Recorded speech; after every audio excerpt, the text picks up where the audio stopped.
Iran has revealed a map which shows what it defines as its own area of authority to manage the Strait of Hormuz. It was posted on X under the Persian Gulf Strait Authority. The map shows areas on either side of the strait shaded in red and labeled as areas under Iranian armed forces oversight. Those areas indicate waters that partially fall under the sovereignty of Oman and the United Arab Emirates. The blue part is labeled as the Strait Hormuz. Iran is claiming transit control over the area, leaving no space for international waters or competing claims.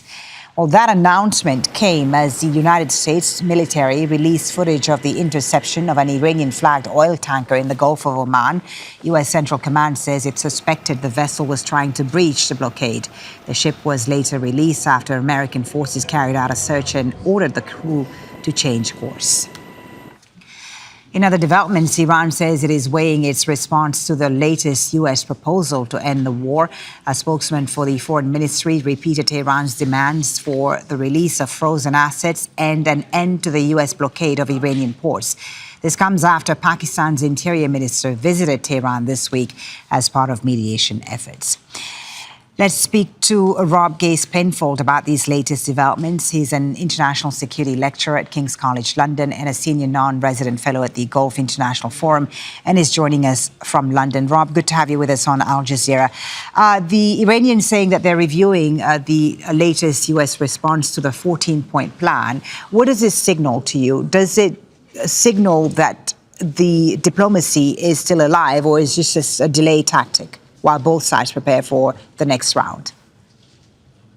Well, Folly, it seems that both sides are in this strange situation, which is actually something that manifests quite frequently in international politics, but it's still a strange situation where neither side really wants a return to war, but both sides want to show that they are ready to return to war if necessary. Now, when it comes to Iran, it seems to be, based on media reports coming out of Iran, that Tehran feels that its hand is strengthening. The longer this impasse continues, time is basically on its side. Don't forget, of course, that Iran has de facto control over the Strait of Hormuz. This is something it did not have before the start of the war. The longer it can basically prolong this strange ceasefire, this kind of phase between conflicts that we're in at the moment, the more likely it is that Iran can basically create facts on the ground that entrench its hold over the Strait of Hormuz. This is, of course, the Gulf state's worst nightmare,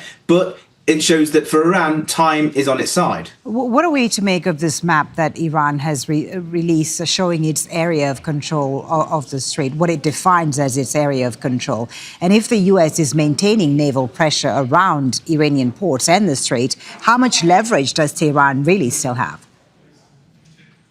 Well, that map is very much declarative rather than actually a representation of events on the ground or the state of play on the ground, because simply put, the Strait of Hormuz is of course contested. Iran doesn't have control over the entire strait. There are of course US forces there as well, attempting to intercept Iranian vessels or Iranian flagged vessels, and of course that map, as you mentioned, it basically contradicts or impedes upon UAE and Omani waters as well. So that's very much a case of saber rattling from the Iranians. But it seems to be that Iran is basically trying to say, look, we are not going anywhere soon. We have fought hard for control over the Strait of Hormuz. We have managed to exercise de facto control over the Strait of Hormuz. And this is not something that's going to change war, ceasefire or peace. This is now a key Iranian demand in talks to cement its control over the strait, which is a stranglehold over the strait. It doesn't need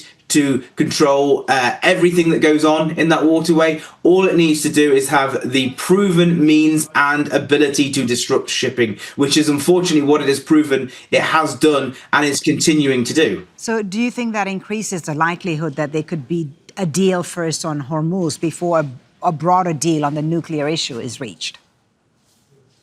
Well, this is what we're hearing is the latest Pakistani and Qatari proposal, that basically both sides reach a deal to end the war and open the Strait of Hormuz before then going on to the other issues. Now, this would alleviate economic pressure. It would basically roll back Iran's influence over and control over the Strait of Hormuz, sure, but it would mean that all of the tough issues that caused this war in the first place, would be deferred into until a later date. So yes, it might give some breathing room in the short term, but it would not be a definitive end to the war and hostilities in the long term. It would mean that there is still every chance that that another round of conflict could erupt again if those talks don't go any further. Right. And I wanted to ask you, Rob, about Pakistan's role, of course, as a mediator, but also China. We heard the Chinese, again yesterday, condemn this war on Iran. How much influence does China have right now on the outcome of the country? And why has it chosen to take a step back, I guess, and to not be as involved as some people were expecting it to be involved? Well, it's interesting, of course, that President Trump was in China very, very recently whilst those talks were going on. But I think when it comes to China, often in the West, we have this misapprehension that, Russia, China and Iran are all in cahoots together. At the end of the day, this is what the Iranians would also like. They would like China to be willing to basically do what is necessary to defend Iran. That is simply not the case. China has very diverse and competing interests in the Middle East. It has very, very close economic and political ties to the Gulf states, for example, as much, even more so than it has to Iran in some cases. So China is not going to bat for Iran here. And at the same time, it's probably quite happy to let the US keep prolonging the stalemate, keep looking, frankly, quite silly, like its military power cannot deliver the shock and awe military victory that President Trump was hoping for.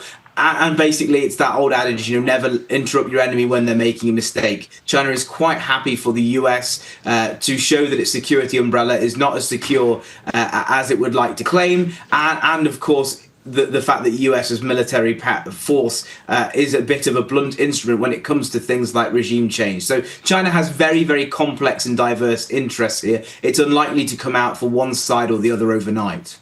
Interesting to talk to you as always. Thank you so much for your insight. Rob Geist Pinfold from King's College London, joining us there from London.